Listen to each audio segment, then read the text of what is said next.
Matrix और सारणिक हमारे course में मौजूद है। मैट्रिक्स कहते किसे? सबसे पहले इसी परिभाषा के बारे में बात करेंगे। वास्तविक संख्याओं का वह आयताकार संचय जिसका मान प्राप्त करना संभव न हो, मैट्रिक्स कहलाता है। जबकि इसके विपरीत सारणिक वास्तविक संख्याओं का वह वर्गाकार संचय जिसका मान प्राप्त किया जा सकता है, उसे सारणिक कहते हैं।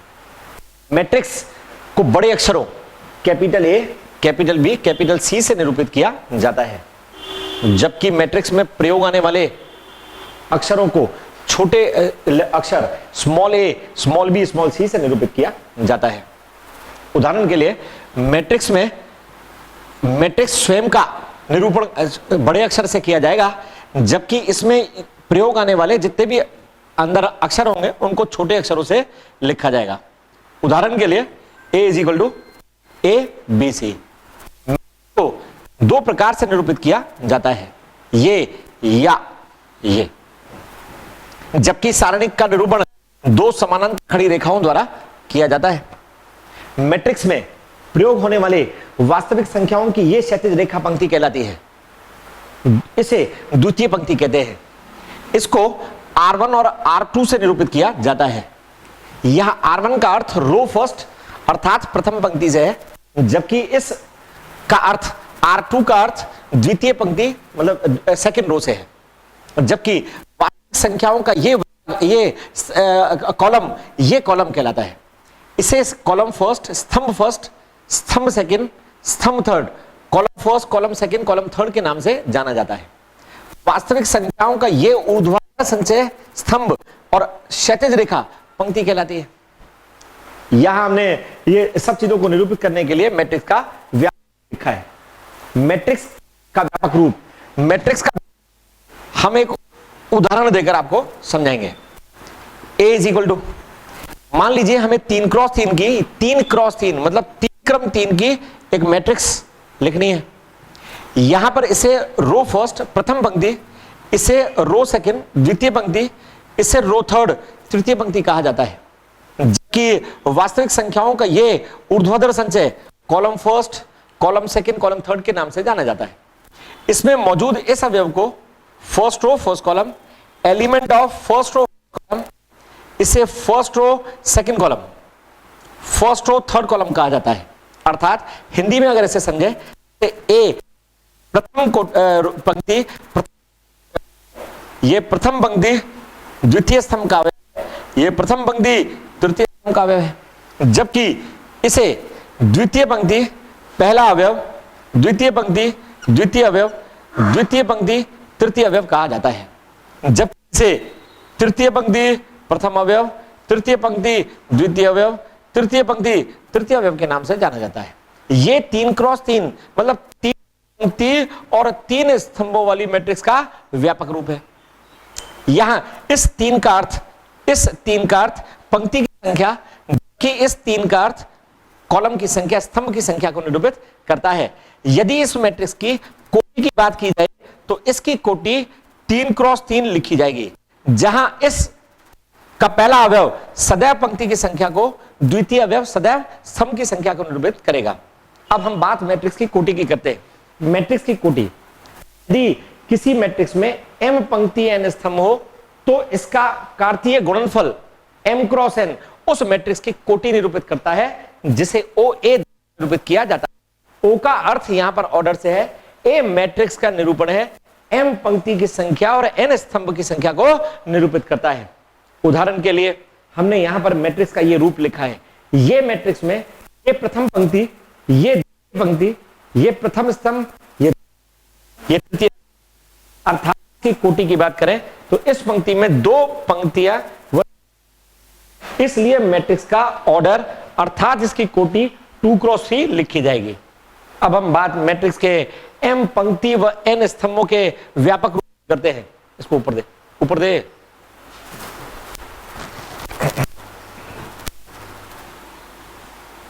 अब यहां अब सुनिए बस। अब मैट्रिक्स का व्यापक रूप, m पंक्तियों व n स्तंभों की मैट्रिक्स का व्यापक रूप हमने इस प्रकार निरूपित किया है। यहां A11 का अर्थ पहली पंक्ति पहले स्तंभ के अवयव से है, A12 का अर्थ पहली पंक्ति द्वितीय स्तंभ के अवयव से है, पहली पंक्ति तीसरा स्तंभ, पहली पंक्ति nवां स्तंभ। यहां A21 का अर्थ दूसरी पंक्ति पहला स्तंभ, दूसरी पंक्ति दूसरा स्तंभ, दूसरी पंक्ति तीसरा स्तंभ, एवं ये लास्ट जो पंक्ति है वो एमवी पंक्ति पहला स्तंभ, एमवी पंक्ति दूसरा स्तंभ और ये एमवी पंक्ति nवां स्तंभ को निरूपित करता है। यहां m पहला अवयव, m पंक्ति की संख्या को, n द्वितीय स्तंभ की संख्या को निरूपित करता है। अब इस पर आधारित उदाहरण लिखेंगे। यदि हमें इस प्रकार का प्रश्न दिया जाए और हमसे कहा कि 3x3 की, यदि हमें यह प्रश्न देकर कहे कि 3x3 इकाई की अर्थात 3 पंक्ति व 3 स्तंभों की मैट्रिक्स की रचना कीजिए, तो मैट्रिक्स की रचना करने के लिए हम सर्वप्रथम इसका व्यापक रूप लिखेंगे। 3x3 की मैट्रिक्स का व्यापक रूप A11, A12, A13, A21, A22, A23, A31, A32, A33 होता है। यहां 3 पंक्ति की संख्या और ये 3 स्तंभों की संख्या निरूपित करेगा और 3 इंटू 3 अगर मैं इन दोनों को गुणा करूं तो 9 इसमें मौजूद कुल अवयवों की संख्या निरूपित करेंगे।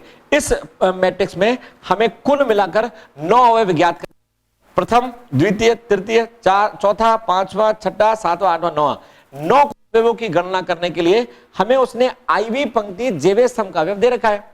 इसमें A11 की गणना करने के लिए मुझे I के स्थान पर 1, J के स्थान पर 1 रखना होगा।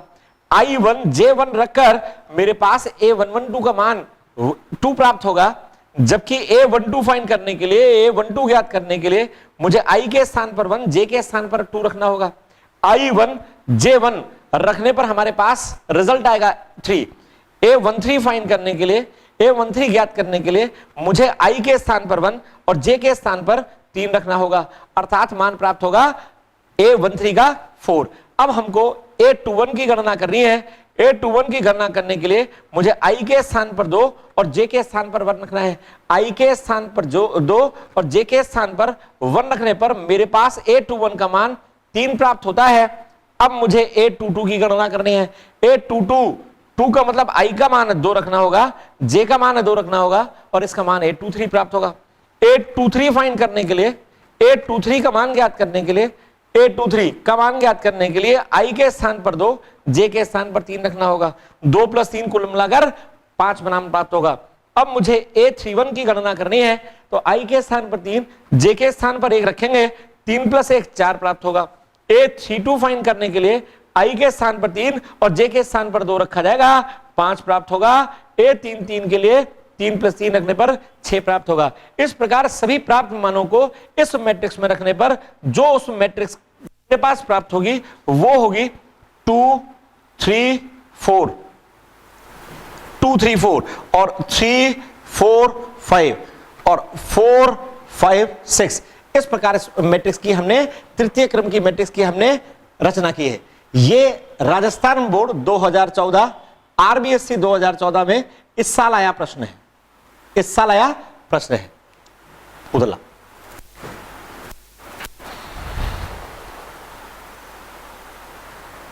उस तरफ ले, अब बुराई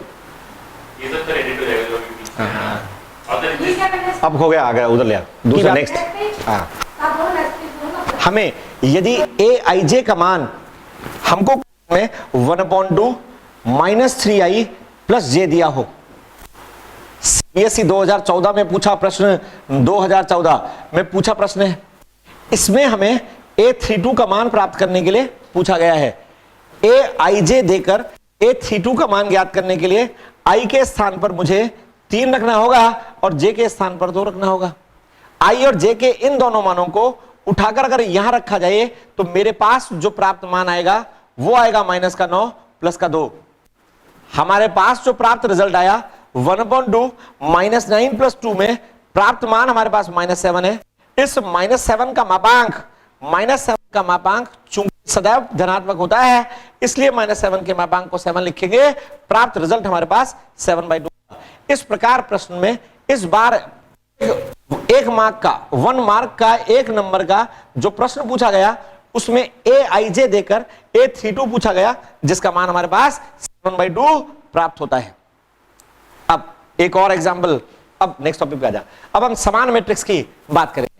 समान मैट्रिक्स, दो मैट्रिक्स ए और बी समान मैट्रिक्स कहलाती है यदि दो प्रतिबंधों का पालन करें। दो मैट्रिक्स ए और बी समान मैट्रिक्स कहलाएंगे यदि दो प्रतिबंधों का पालन करें। मैट्रिक्स ए, सर्वप्रथम मैट्रिक्स ए की कोटि और मैट्रिक्स बी की कोटि समान होनी चाहिए। कोटि का अर्थ यहां पर पंक्ति और स्तंभों की संख्या से है, बी की कोटि का अर्थ भी पंक्ति और स्तंभों की संख्या, अर्थात इन दोनों मैट्रिक्स समान होने के लिए प्रथम इन दोनों मैट्रिक्सों में पंक्ति और स्तंभों की संख्या समान होनी चाहिए। ये दोनों मैट्रिक्स समान तभी कहलाएंगे जब इनके सभी संगत अवयव आपस में समान हो। उदाहरण के लिए यदि दो matrix A11, A12, A21, A22 और B11, B12, B21, B22 यदि इन दोनों मैट्रिक्सों को समान मैट्रिक्स कहा जाएगा तो इनके संगत अवयव A11 B11 के, A12 B12 के और A21 B21 के और A22 B22 के समान होंगे। अर्थात ये दो मैट्रिक्स समान मैट्रिक्स तभी कहलाएंगे जब इन दोनों में पंक्ति और स्तंभों की संख्या और इनमें पंक्ति और स्तंभों की संख्या समान हो एवं इनके दोनों के संगत अवयव भी आपस में तुल्य हो। इस पर आधारित पूछे जाने वाले प्रश्नों की हम आप बात करेंगे। समान मैट्रिक्स पर आधारित उदाहरण 1, इसमें x और y का वह मान दिए जबकि दी गई दो मैट्रिक्स ये दोनों आपस में समान है। यदि ये दोनों मैट्रिक्स समान है हम क्रम चेक करेंगे, इसका भी हम क्रम चेक करेंगे। इसमें दो पंक्ति दो स्तंभ है, इसमें भी दो पंक्ति दो स्तंभ है। ये दोनों मैट्रिक्स आपस में यदि समान है तो इन दोनों के संख्या भी आपस में बराबर होने चाहिए। अर्थात 2x प्लस x प्लस 3 के बराबर होना चाहिए और y स्क्वायर प्लस 2 के बराबर होना चाहिए। 0 0 के बराबर है और y square minus 5y minus 1 के बराबर है। इन दोनों मैट्रिक्सों को समान मैट्रिक्सों के संगत अवयवों को समान रख हम x और y का अब मान ज्ञात करेंगे। सर्वप्रथम हम 2x प्लस 1 को x प्लस 3 के सर्वप्रथम 2x प्लस 1 को हम x प्लस 3 के इक्वल रखेंगे और 2x के पदों को एक और जो अचर पद है उनको द्वितीय ओर लाएंगे। 2x में से x को घटाया जाए तो प्राप्त मान x होता है, 3 में से 1 को घटाने पर प्राप्त मान 2 होता है। अर्थात इन दोनों अवयवों की तुलना कर सर्वप्रथम x का मान ज्ञात किया। अब हमें y का मान ज्ञात करने की जरूरत है। y का मान ज्ञात करने के लिए किन्हीं भी दो संगत अवयवों की तुलना कर y का मान ज्ञात करेंगे। हम 3y बराबर y स्क्वायर प्लस 2 इन दोनों को तुल्य रख y का मान ज्ञात करेंगे। y का मान ज्ञात करने के लिए y के सभी पदों को एक और लेकर जाएंगे और y में द्विघात समीकरण प्राप्त करेंगे। y के से इस द्विघात से y के दोनों मान ज्ञात करने के लिए सर्वप्रथम इनके मुझे गुणनखंड करने पड़ेंगे। गुणनखंड विधि ये कहती है कि जो मध्य पद होगा उसे तोड़कर दो पार्ट में डिवाइड करेंगे और इनको हल कर y के दो मान ज्ञात करेंगे। y के दोनों मान ज्ञात करने के लिए इनके सर्वप्रथम हमने गुणनखंड किए और इनको 0 रखेंगे। सर्वप्रथम पहले को 0 रख, y का मान 2 आता है और इस y-1 को भी 0 रख, y का ये मान प्राप्त होता है। अर्थात इस द्विघात समीकरण को हल कर हमने y के 2 मान प्राप्त किए जबकि x का 1 मान प्राप्त किया। तो हमसे प्रश्न में कहा गया ये दोनों मैट्रिक्स समान मैट्रिक्स है तो x का मान ज्ञात कीजिए। वहां x का मान प्राप्त हुआ हमें 2 और y का मान प्राप्त हुआ 2 और 1। Example number 2। एग्जाम्पल 2, अब हम मैट्रिक्स में अचर पद के गुणनफल की अदिश गुणनफल। अब हम बात करेंगे मैट्रिक्स में अचर पद को गुणा कैसे किया जाता है। यदि कोई मैट्रिक्स हमें ए बी सी डी प्रकार से दी हो और हमें इसे किसी भी संगत अवयव के से गुणा करना हो तो जब भी किसी मैट्रिक्स में संगत अवयव के से गुणा किया जाएगा तो उस मैट्रिक्स का प्रत्येक अवयव के से गुणा हो जाएगा। अर्थात इस मैट्रिक्स को के से गुणा किए जाने पर इस मैट्रिक्स का प्रत्येक अवयव के से गुणा किया जाएगा। अर्थात के ए का मान प्राप्त होगा, के ए, के बी, के सी और के डी।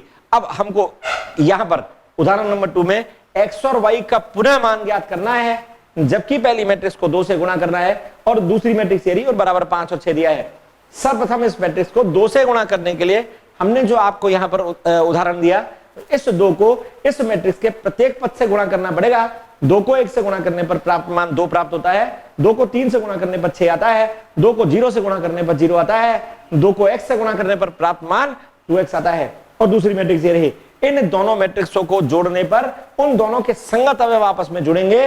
अर्थात A11 वाला मान इसके साथ जुड़ेगा, 2 प्लस वाई ये रहा, 6 प्लस 0 ये रहा, यहां पर 0 प्लस 1 ये रहा और 2x प्लस ये रहा। अर्थात इन दोनों मैट्रिक्सों को हमने जोड़ा है। अब चूंकि ये दोनों मैट्रिक्स आपस में तुल्य है, अतः ये दोनों मैट्रिक्स आपस में तुल्य है, तो इन दोनों के संगत अवयवों की तुलना कर हमें पुनः x और y का मान प्राप्त करना होगा।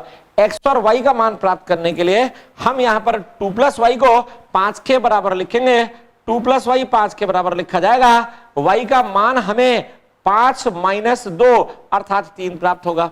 इसी प्रकार x का मान ज्ञात करने के लिए 2x प्लस 2 बराबर 8 लिखा जाएगा। 2x प्लस 2 बराबर 8 लिखा जाएगा। 2x बराबर 8 माइनस 2, 2x बराबर 6 लिखा जाएगा। x बराबर 3 आएगा। अर्थात प्राप्त x और y के मान 3 और 2 है। उदाहरण नंबर 3,